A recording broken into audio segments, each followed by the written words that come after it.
Hey everyone, we are here on, well, it's kind of on Fox set, but we're sort of in New York right now, in Queens, right? Right. Are we in Queens? I feel like we're. Are we Manhattan or? I don't know. No, we're in Queens because we walked out of our townhouse that's in Queens. It's in Queens. But just to clarify my confusion, we're actually in California on the Fox lot. I'm just saying. I know where I am geographically. Yes, for the brand new show that you're part of, Becki. So why don't you tell us about your character? Okay, I played Karen Goldfarb on the new show Weird Loners. Yeah. Great title, by the way. Isn't it a great title? Like, Yeah. you want to know about these weirdos. Yeah. You know, everyone keeps saying, Becki, you don't look that weird. And to that I reply, sometimes the weirdest people look totally normal. Oh, yeah. Like, I think the real crazies, they just blend in real life. Yeah. And my character's the kind of person where she seems lovely and nice, and then you sit and have one conversation with her, and you want to leave. Like, she's just crazy and annoying and way too needy.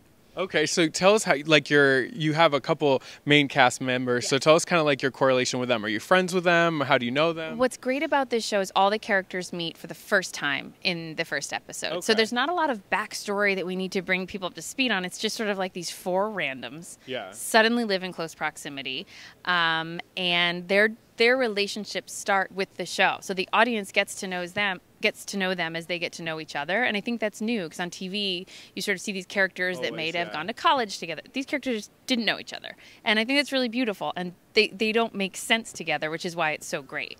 I saw that today we're shooting an episode where they're like live statue chess members and stuff like that. So kind of tell us a little bit about that, because we've already talked to them in these big chess sets. So we find out that Eric is a member of an adult chess league. Which is way cool, by the way. Sexy.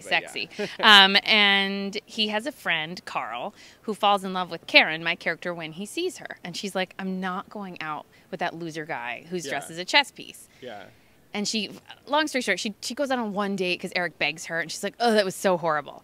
And then Carl doesn't call her again, which means she falls deeply in love with him. And then she, too, joins the adult chess league, pretending to know how to do it so that she can run into him again and find out why he never called her back. So again, it's that neediness where she's like, wait, I didn't like you, but now that you don't look like me, I'm stalking you. And that's how it kind of works with women. I love when guys ignore me. I mean, it's really wonderful.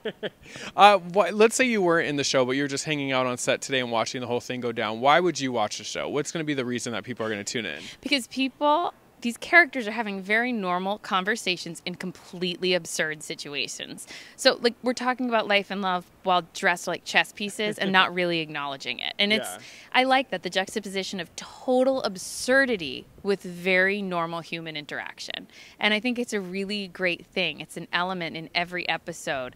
There's just absurd circumstances, but really real conversation, the way people normally talk when they're being serious, but they sound crazy. And then lastly, it's set here in New York. How do you get in the New York state of mind? Because obviously you're in LA, and then you have to come on set and you have to, be in New York. I lived in New York for so long. Right after university, I went and lived in New York for 10 years. You can't take the New York out of the girl. So I'm just much more comfortable in this weather, but it still feels like New York to me. Yes, absolutely. All right. Well, we don't know when it's coming out, but when it does, they definitely have to watch Weird Loners. It's going to be on Fox, and you're going to get to see your character. I can't all her craziness. All her crazy neediness. Yes, absolutely. Well, thank you so much for talking with us here on the Fox lot for the brand new show, Weird Loners, coming soon on Fox.